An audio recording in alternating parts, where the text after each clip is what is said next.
Yo mes grenouilles, de nouveau Vincent de retour pour une nouvelle vidéo parfumée. Une semaine, une journée, une vidéo. C'est mon pari du jour, de la semaine, c'est moi. Et là aujourd'hui, je vais pas vous parler de parfum, si, mais différemment. Je vais vous parler de bouquins, de livres qui concernent des parfums. Et cette vidéo va s'appeler tout simplement ma bibliothèque parfumée.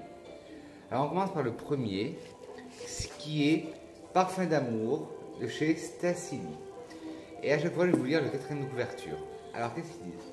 À 16 ans, Mimosa est l'une des dernières aromanciennes de la planète. Son odorat magique lui permet de déceler des fragrances imperceptibles et de s'en servir pour confectionner des filtres d'amour.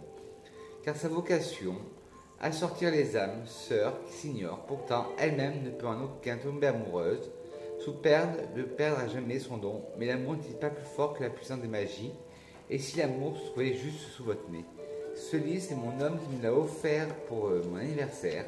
Et je l'ai dévoré on va dire en une semaine, j'ai dévoré. Et j'adore ce bouquin. Le deuxième livre, alors ça, c'est la 5e édition. C'est Le Nez aux éditions.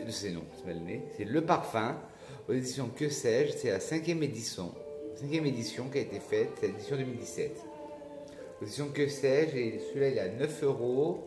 Celui-là, il y a le prix, même si c'est un cadeau, il est à 7 euros.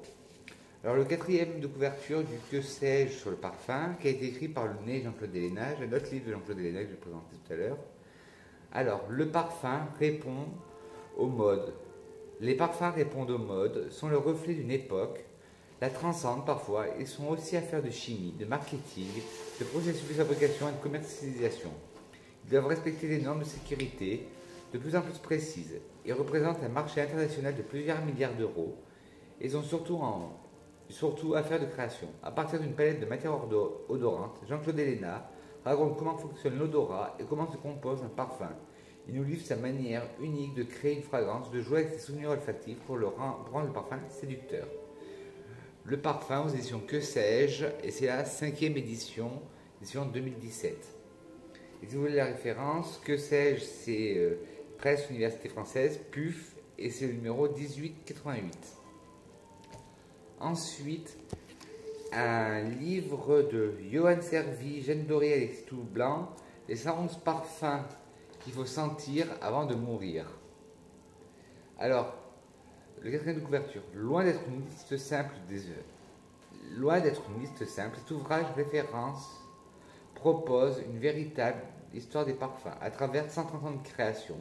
Jeanne Doré et son équipe, tous issus du mouvement culturel olfactif initié par le site Au Parfum et né la revue olfactive, ont voulu mettre en lumière les 111 parfums qui comptent, qu'ils soient chefs de file célèbres ou méconnus, best-sellers ou disparus. De Jiki de 1889 à Tabatabou en 2015, cette sélection, aussi subjective que passionnée, s'est classée en 7 périodes marquant les grandes transformations de l'industrie, les textiles sensibles, curieux et didactiques. S'adressant aux experts comme aux profanes, aux jeunes amateurs comme aux grands connaisseurs, les 111 parfums qu'il faut sentir avant de mourir contribuent indiscutablement à l'émergence tant attendue d'une culture olfactive exigeante, accessible, indispensable pour mieux sentir et ressentir le monde qui nous entoure. Alors je vais vous montrer comment c'est à l'intérieur. Voilà, à l'intérieur par exemple, voilà, sur la page de droite, vous avez le flacon, la marque, liste, la famille, la marque, la date de création et là toute l'histoire du parfum. Ça c'est la Bible pour ceux qui ne se connaissent pas en parfumerie, qui veulent s'y apprendre, ou les nés experts qui se connaissent. Je ne me considère pas comme un expert, mais comme des gens qui se connaissent en parfumerie comme moi. Il est très facile d'apprentissage celui-là, à comparer du parfum aux éditions Que sais-je, qui est plus difficile, qui a beaucoup de termes techniques. Celui-là, il a des termes beaucoup moins techniques. Après, Jean-Claude Delenas toujours, L'écrivain d'odeur de Jean-Claude Delenas. Alors, c'est le quatrième de couverture. Est-ce qu'il y a un prix au fait pour les 111 parfums? Il vaut 16 euros les 111 parfums qu'il faut sentir avant de mourir. L'écrivain d'odeur de Jean-Claude Delenas, c'est toujours aux éditions du Nez. Et il vaut 17 euros. Et en fait, c'est la biographie, c'est la vie de Jean-Claude Delenas.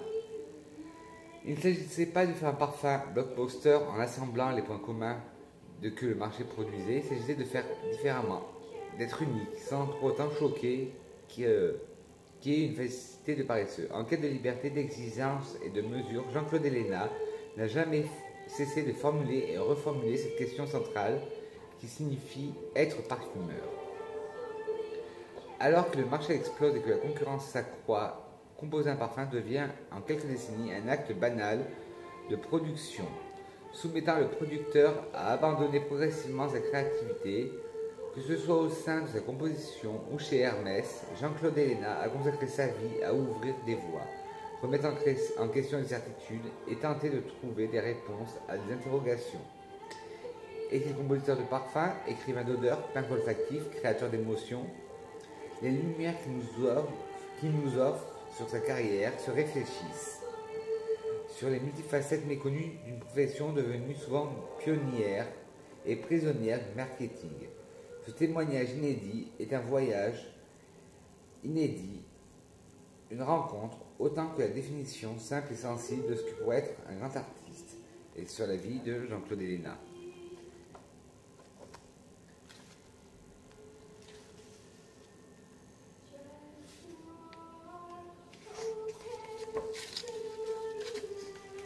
Et le dernier, c'est Parfums et aromates de l'Antiquité. Alors, je ne sais pas si vous avez retrouvé, peut-être sur Momox, qui est un site de livres d'occasion.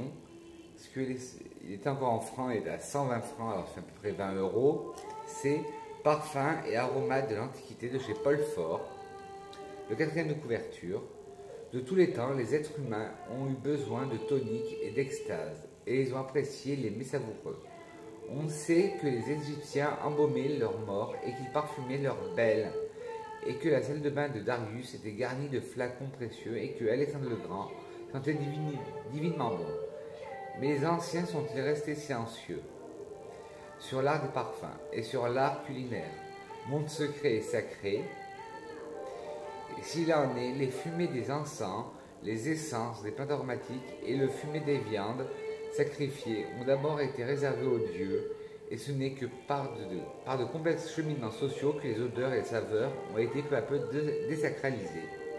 Ce livre ne se compte pas de décrire les parfums et les aromates, les paysages où ils poussent et fructifient, les villes, les marchés orientaux où se débitent les poudres, les huiles et la gomme. Il nous fait pénétrer dans l'imaginaire des anciens. La réputation des parfums n'est-elle pas comme celle des aphrodisiaques, presque entièrement dans l'idée qu'on se fait d'eux? Alors c'est de Paul Fort. Paul Fort est un ancien élève de l'École nationale supérieure, agrégé de lettres, docteur d'État, et était professeur de grec à l'université de Clermont-Ferrand. Il a publié de nombreux ouvrages sur la civilisation du monde hellénique, dont Ulysse le Crétois et Alexandre le Grand aux éditions Fayard.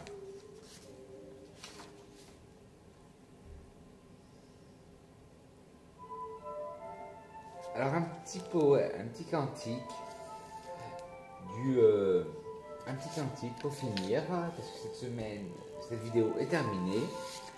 Un petit cantique qui est tiré du livre Parfums et aromates de l'Antiquité, et c'est un cantique de Shir Shirim, ou Cantique des Cantiques, livre 4, paragraphe 12-15, alors j'espère que je l'ai bien dit, qui dit: Ma sœur, ma fiancée, est-elle un jardin fermé, une onde cachée, une fontaine scellée?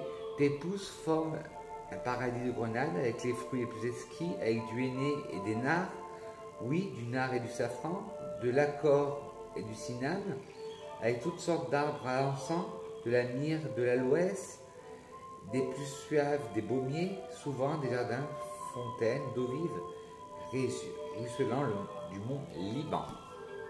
Alors j'espère que cette vidéo vous a plu, qu'elle était instructive sur quelques livres à voir sur les parfums.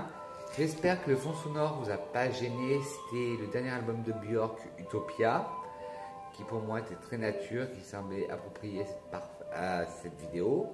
Si ça vous a gêné, dites-le moi en commentaire. Sur ce, n'hésitez pas à vous mettre des petits pouces bleus, à mettre des petits pouces en bas si vous n'avez pas aimé la vidéo. Les critiques sont constructives. À vous abonner à la chaîne si ce n'est pas déjà fait. Et appuyer sur la cloche, non pas sur moi, mais la cloche de notification de YouTube pour avoir mes nouvelles vidéos. Sur ce, je vous fais de gros bisous, mes grenouilles. Je vous embrasse et je réfléchis à une nouvelle vidéo pour demain. Pour le thème, une vidéo par jour. Bisous.